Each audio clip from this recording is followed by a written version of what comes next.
When I create sticker mods, I usually design them on my computer and then print them on sticker paper. But for today's puzzle, we're going to try something new by drawing directly on the stickers for the Rubik's Cube. Let's start by creating a template for the design, just to make sure that the drawings fit within the confines of the cube. I'm going to print this on sticker paper, and I promise this is the only thing I'm printing today, and everything else will be drawn freehand. Well, maybe not everything else, because I'm going to pencil in a grid that can serve as my guide later. I did prepare some marks in the printed sheet so that I know where to put my pencil marks. This is just so we can be consistent with the overall layout of the patterns so that the faces are relatively similar. Now that the grid's done, let's work on the actual design. My idea for this cube is based on a 3D concept, so before we draw anything on my 2D stickers, let me show you what I have in mind first. So the design goes like this. For each face of the cube, I want to have beveled bars in this layout. To visualize how that looks in relation to the cuts of a 3x3 cube, let's add these black lines. Now, this symmetrical design might be too easy to solve, so let me offset the middle bars a bit so that a certain orientation will be required for the solve. Now, let's have that design overlaid on a 3D model.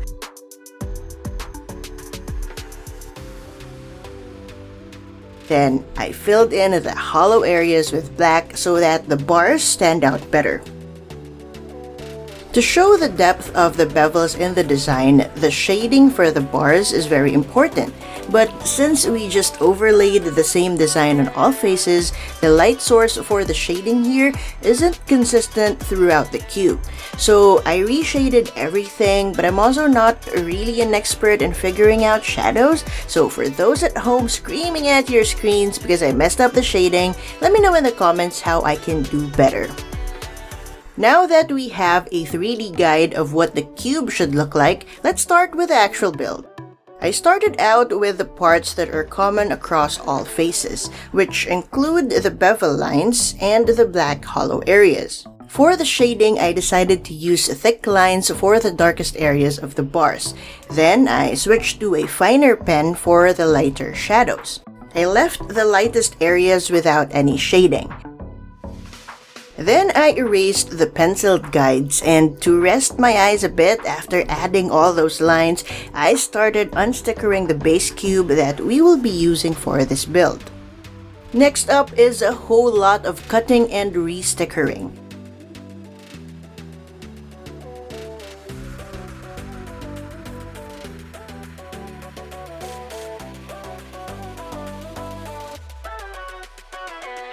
I really enjoyed creating this puzzle because it explores other ways of building a new cube. And while my printer is usually my best friend, every now and then it decides to make music. And by that, I mean it loves to jam. So it's nice to find other ways of creating puzzle mods. And if you'd like to see more cubes like this one, make sure to hit the like and subscribe buttons so that you are updated as I post new puzzles every week. You can also share this video with a puzzle-loving friend. That's the best way to help me get the word out about my videos, so it will really give the channel a boost. Now here's our new puzzle. Overall, I think the shading variety kinda worked, so the bevel illusion can actually be seen, despite having a lot of shaky lines. I think it needs one more tiny push though, so I decided to use a gray pen to add more shading to the darkest parts of the bevels. It's a very subtle change, but I think it helps a lot visually. So this is the final version of the puzzle. At first, I was really worried about how rough it would look because I wasn't really good at keeping my lines straight and evenly spaced. But in the end, I think that actually added to the charm of the puzzle, as that roughness really sets it apart from the digitally designed sticker mods. I'm not too confident about scrambling this one yet though, because the solve really looks tough. Maybe for another video. But for now, check out another puzzle that you may not have seen before by clicking the video on your screen right now.